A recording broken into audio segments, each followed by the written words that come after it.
Halo teman-teman, di sini saya akan menjelaskan tentang uji validitas dan reliabilitas di aplikasi SPSS. Sebelumnya, perlu kita ketahui uji validitas berguna untuk mengetahui kevalidan atau kesesuaian kuesioner yang digunakan oleh penelitian dalam mengukur dan memperoleh data penelitian dari para responden. Baik teman-teman, di sini saya telah sediakan tabulasi untuk tabel variabel agresivitas. Teman-teman, ini hanya sebagai contoh.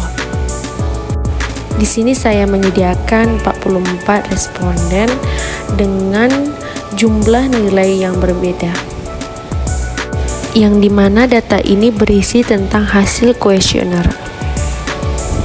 Kemudian kita copy semua nilai dari data tabulasi, hanya nilainya saja ya teman-teman, dan juga jumlah total dari data kita.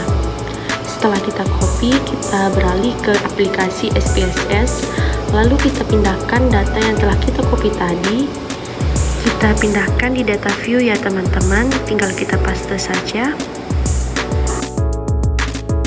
Nah, setelah data muncul tentunya angkanya masih terlihat rapi ya teman-teman, karena masih ada dua angka yang di belakang, dan juga judulnya masih sangat terlihat panjang. Untuk mengubah data tersebut menjadi lebih minimalis, kita beralih ke variabel view, yang dimana kita akan mengubah angkanya menjadi lebih minimalis dan juga mengubah judul pada angka tersebut menjadi lebih singkat. Kita akan ubahnya menjadi X1, X2, X3, dan seterusnya. Tentunya kita akan lebih mempercepat waktunya teman-teman, kita akan lebih mempersingkat. Kita menggunakan cara cepat untuk mengubah X ini semua secara bersamaan. Pertama, kita klik judul kolom paling atas hingga terblok berwarna kuning semua ya teman-teman. Lalu kita klik Ctrl F, lalu box variance fresh. Di refresh kita ubah menjadi FAR00 3 kali dengan huruf kapital ya teman-teman, dan refreshnya kita ubah menjadi X. Lalu setelah itu kita langsung refresh all, lalu close. Maka nama-nama variabel kita tadi sudah berubah menjadi X1, X2, X3, X4, dan seterusnya secara cepat ya teman-teman. Setelah itu di X yang paling bawah kita ubah X menjadi total. Selanjutnya kita kembali ke data view. Di sini kita langsung ke analis, lalu correlate, bivariance, lalu data yang telah kita hasilkan tadi kita pindahkan ke kanannya teman-teman, tinggal Ctrl A. Setelah terpindah, kita pastikan correlation coefficient-nya tidak lupa terchecklist. Setelah itu kita okekan.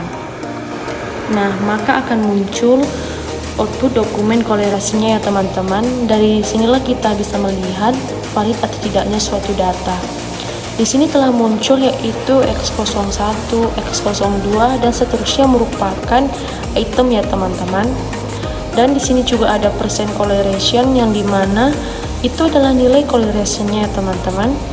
Dan selanjutnya di bawahnya itu merupakan nilai signifikasinya, dan N merupakan jumlah respondennya, yang dimana tadi kita telah menentukan jumlah respondennya yaitu 44. Nah, untuk menentukan responden valid atau tidak, perlu kita membandingkan R hitung dan R tabel ya teman-teman. Kita langsung beralih ke data R tabel, yang dimana kita memilih sesuai dengan jumlah responden kita. Tadi kan saya menentukan jumlah respondennya 44, maka kita cari 44 orang, yang dimana ini telah ada 44 orang dengan 297 dan 0384. Di sini saya memakai yang 5% ya teman-teman, yaitu 297. Di catatan, jika R hitung lebih dari R tabel, maka data dinyatakan valid. Di sini dapat kita contohkan dari data pertama, yaitu kita tahu bahwa 0,039 itu kurang dari 297, maka nilai responden tersebut tidak valid. Lalu yang kedua juga kita lihat 0,003 itu dinyatakan lebih kecil dari 297. maka dinyatakan tidak valid. Dapat kita lihat dari nilai responden yang ini teman-teman, yaitu 505. Tentunya lebih dari 297. Seperti yang dicatat tadi, jika R hitung lebih dari R tabel maka dinyatakan data tersebut valid. Maka data 505 atau nilai responden 505 dinyatakan valid karena melebihi 297. Begitu juga seterusnya teman-teman untuk kita menentukan yang valid ataupun nilai yang tidak valid. Selanjutnya kita masuk ke reliabilitas, yang dimana dari sini kita ketahui apakah kuesioner memiliki konsistensi jika pengukuran dengan kuesioner tersebut dilakukan secara berulang-ulang.